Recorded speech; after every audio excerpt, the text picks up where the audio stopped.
시장에 저평가되는 종목들을 찾아드리는 시간이죠. 바로 작전 리포트입니다. 오늘도 MTNW 허반석 어드바이저와 힘차게 시작해볼게요. 위원님, 안녕하세요. 안녕하세요.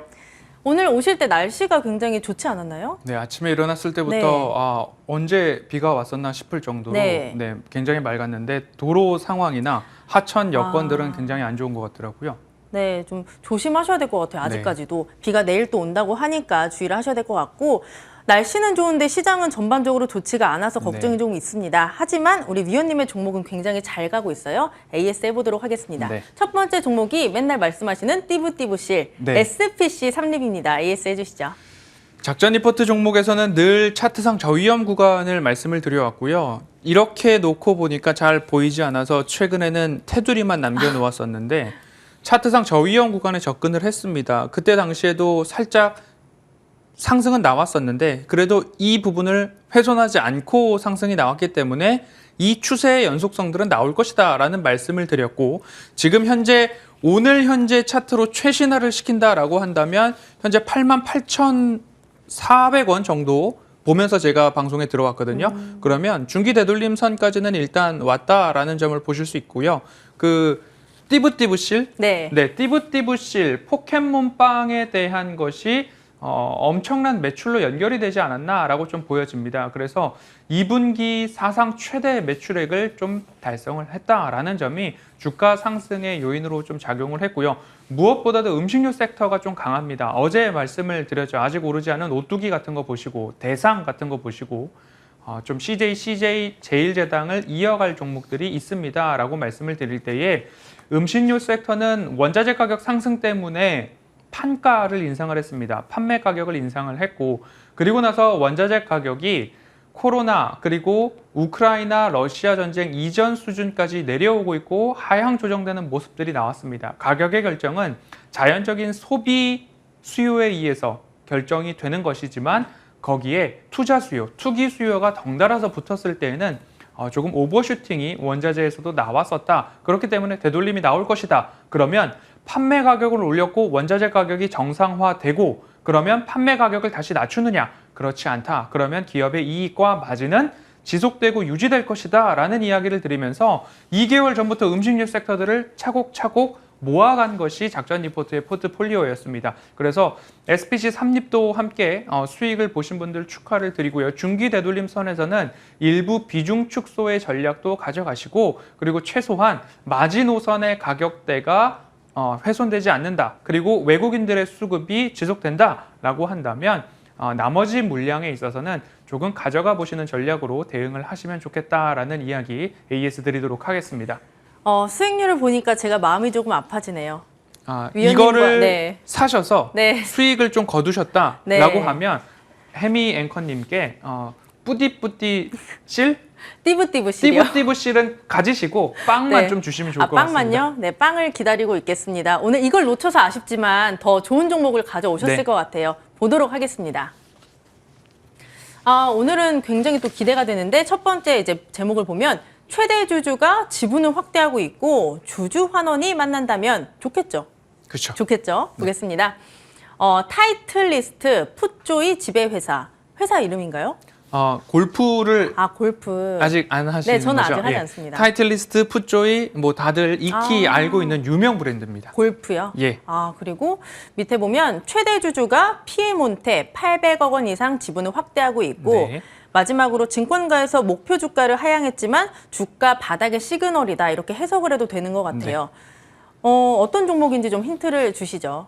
피에몬테라는 이름만을 올려놨으면 잘 모르셨을 텐데 골프 의류, 골프 장비가 워낙 붐을 이루었던 우리 시장이었기 때문에 타이틀리스트, 풋조이라고 한다면 상장사 신발을 만들던 이 회사죠. 대한민국 대표 브랜드. 대한민국 대표 브랜드요? 몇 글자인가요? 두 글자 브랜드인데 두 글자인데요? 상장사의 이름은 지주회사이기 때문에 5글자입니다. 최근에 좀 떠오르는 브랜드 같아요. 맞습니다. 바로 휠라 홀딩스. 정답입니다. 어제 저희 노란톡 방에서도 계속 이 종목 좋다라는 얘기를 위원님들이 다 하셨잖아요. 그래서 기대가 굉장히 됩니다. 설명 좀 해주시죠.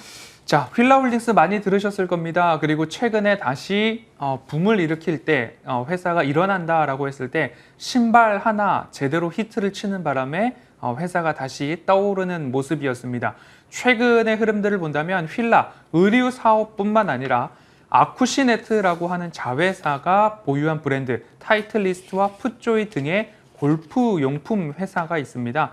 골프에 대한 인구가 늘어나고 있고 관심도가 증가하고 있는데 사실 골프 같은 경우에는 필드에 나간다, 라운딩을 즐긴다, 스크린 골프장을 간다라고 하는 본 시장보다도 골프 용품, 클럽이나 공, 그리고 의류, 패션과 관련된 파생 시장이 골프에서는 시장 규모가 좀 더 크다라는 점들을 감안해 보았을 때 골프 의류와 관련된 이야기에 대해서는 조금 더 관심을 갖자라는 말씀을 좀 드려왔습니다. 필라라고 하면 스포츠 의류, 신발, 키즈 의류, 언더웨어를 제조 판매하고 있고요. 아쿠시네트는 골프 전문 브랜드 타이틀리스트, 풋조이 등 관련 사업을 영위를 하고 있는데 각각의 매출 비중을 보면 필라는 매출의 30.4% 정도, 아쿠시네트는 매출의 68% 정도를 차지하고 있기 때문에 이 골프와 관련된 브랜드의 매출 비중이 더 높구나 체크를 해보시면 좋겠고요. 더욱이 국내 매출 비중은 20%, 해외 매출 비중이 80%이기 때문에 해외 매출이 더 크다 그러면 수출 기업인가? 그러면 고환율에 있어서도 수혜를 받는 기업이겠구나라는 점 참고를 해보시면 좋겠고요. 아쿠시네트 같은 경우에는 미국에서 48%의 매출 비중, EMEA라고 한다면 유럽, 중동아시아, 아프리카에서 18%의 매출 비중, 한국이 14%, 일본이 7.6% 정도 매출 비중을 갖고 있습니다. 전체적으로 의류 시장이 성장을 하거나 아니면 재고 때문에 좀 저항을 받고 주가의 조정을 받았다라는 부분인데 골프 의류의 비중이 조금 더 높은 휠라홀딩스 같은 경우에는 전반적인 의류와 관련된 패션과 관련된 업황보다도 조금 주가가 아웃퍼폼한 모습들이 있습니다. 하지만 차트상 저위험 구간이 올 때까지를 좀 기다렸습니다. 기다렸다가 작전 리포트에서 종목을 선정했기 때문에 이 방송을 끝까지 보시고 고개가 끄덕여지신다면 저가에 차곡차곡 모아가 보신다면 SPC 삼립이나 CJ 제일제당이나 지금까지 말씀드렸던 여러 종목들처럼 차분한, 안전한, 그리고 편안한 수익으로 가실 수 있다라는 말씀을 드리고 싶습니다. 실적 빠르게 보겠습니다. 1분기 매출액은 1조 700억 원으로 전년 동기 대비 8%의 성장을 했고요. 영업이익은 1687억 원으로 전년 동기 대비 8%의 역성장을 좀 보였습니다. 의류와 관련된 부분들이 다 어려웠기 때문이다라고 볼 수도 있을 것 같은데요. 반면 중국 디자인 수수료가 24%나 증가를 했습니다. 로열티 수수료 14% 증가를 했고요. 아쿠시네트도 4%의 매출 신장을 보였습니다. 그러니까 다른 전반적인 의류 사업에 있어서는 조금 부진했는데 골프와 관련된 부분, 중국과 관련된 부분, 로열티 사업에 대한 부분들은 꾸준하게 견조한 모습들을 보이고 있다라고 보시면 좋겠고요. 2분기 실적 전망입니다. 매출액은 1조 841억 원으로 전년 동기 대비 6%의 성장, 영업이익은 1,652억 원으로 전년 동기 대비 5%의 역성장 이어간다라고 보여지는데요. 그러면 지금이 바닥인가, 실적, 분기 실적에 있어서도 바닥인가를 체크해 보시면 좋을 것 같은데요. 준비된 화면을 보시면요. 매출액은 한 자리 4분기 돼서 두 자릿수의 증가율을 보입니다. 영업이익 같은 경우에도 증가율이 1분기 전년 동기 대비 8%의 감소, 2분기 19%에서 10% 정도의 감소가 전망되고 있고요. 하지만 3분기에는 19%의 성장, 4분기에는 225%의 전년 동기 대비 성장이 나오고 있기 때문에 제가 꾸준하게 말씀을 드립니다. 음식료와 관련된 쪽에서도 2분기가 저점이냐 아니냐, 관광과 카지노 관련된 쪽에서도 2분기가 저점이냐 아니냐라는 이야기 좀 드려왔습니다. 반도체도 마찬가지죠. 조금 투자가 지연된 부분에 있어서 4분기부터 저점을 딛고 QOQ, 직전 분기 대비 증가하는 기업들 꾸준하게 작전 리포트에서 선정을 했듯이 휠라홀딩스 같은 경우에도 2분기가 실적 저점에 대한 전망들이 좀 많기 때문에 차트상 저위험 구간, 실적의 바닥, 그리고 최근 상승이 나오기 직전 증권사에서 목표주가 하향 보고서가 줄을 이었습니다. 그것이 바로 바닥이었다. 그러면 지금 다시 바닥으로 돌아온 주가가 아닌가 참고를 해보시면 좋겠다라는 말씀을 드리면서 지금 차트를 보면서 또 저점 같이 찾아보도록 하겠습니다. 하지만 사실 뭐 시장에서 주목받던 섹터나 종목이 아니었던 것 같거든요. 그런데 말씀을 쭉 들어보니까 굉장히 모멘텀이 많은 것 같고 또 아까 잠깐 말씀하셨던 지금 이 최대 주주 이야기도 궁금해요. 해주시면서 이제 얼마나 주가가 저평가되어 있는지 말씀해 주세요. 네.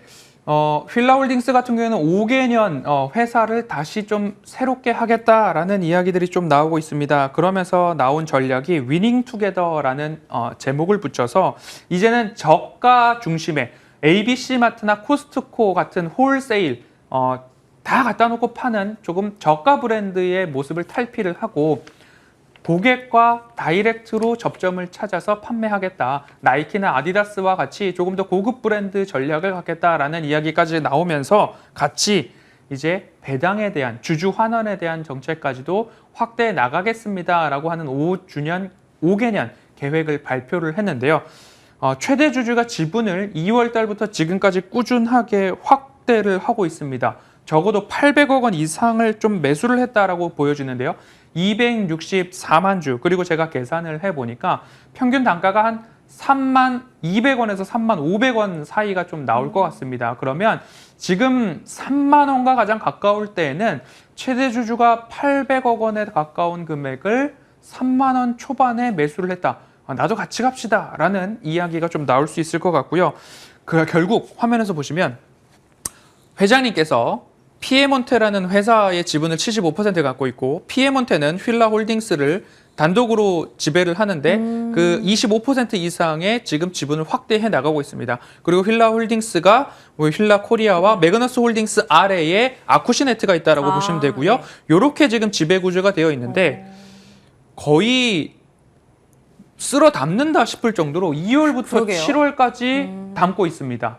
지배구조 개편이나 아니면 뭔가 승계 작업 이런 것보다도 뭔가 다른 꿍꿍이가 있지 않은가라고 하면서 직접 공부할 거리를 오늘은 하나 내드리겠습니다. 한국철강이 자사주를 어마어마하게 담은 다음에 어떻게 되었는가 한번 좀 작년, 지난해 이렇게 좀 찾아보시면 좋을 것 같고요. 그러면 최대 주주가 지분 확대를 해 나가고 있고 거기에 5개년 계획을 발표를 하면서 주주 환원을 좀 적극적으로 하겠다라는 이야기가 나왔습니다. 그러면 피에몬테를 향해서 휠라홀딩스가 배당을 좀 확대를 하면 같이 주주들도 배당을 받을 수 있는 모습들이 좀 나오지 않을까라는 점을 하나의 포인트로 삼아 보셔도 좋을 것 같다라는 말씀 드리고 싶고요. 밸류에이션 체크 끝으로 하겠습니다. 역사적 저평가 구간이 PER이 7배 구간, 그리고 PBR이 0.9배 수준이었습니다. 화면에서 보시다시피 좌측에는 PER, 우측에는 PBR 이렇게 나와 있는데요. 이렇게 본다라고 한다면 PBR 같은 경우에는 0.9배 수준에서 늘 반등이 나왔습니다. 그리고 PER 같은 경우에도 지금 0.7배 정도에서 반등이 나왔다라고 좀 보여지는데요. 우측이 PBR입니다. 그럼 0.9배 수준인데 지금 현재 오늘 모든 시장이 좀 조정을 받고 있기 때문에 보니까 PER은 7.75배, PBR은 1.12배 정도 수준에서 움직이고 있기 때문에 차트상 저위험 구간만 확인이 된다라고 한다면 저밸류에이션 그리고 최대 주주는 왜 지분 확대를 하는가까지도 함께 포인트로 삼아보시면 좋겠습니다. 가격 전략을 빠르게 짚어볼게요. 동일합니다. 차트상 저위험 구간 속에서 반등이 나왔을 때에 최대 주주가 지분 확대를 했다. 그런데 이 구간에서 목표 주가 하향 보고서가 나오니까 주가가 흘러내렸습니다. 그럼 이곳에서 우리는 다시 매수를 해 나가는데 그 매수 타이밍이 차트상 저위험 구간 그리고 최대 주주의 지분 비슷하다. 그러면 1차 목표가로 4만 원 보시면서 차곡차곡 긴 호흡으로 보시기 바랍니다. 네, 오늘의 종목은 휠라홀딩스였습니다. 참고해 보시길 바라고요. 오늘도 MTNW 허반석 어드바이저와 함께했습니다. 위원님 고맙습니다.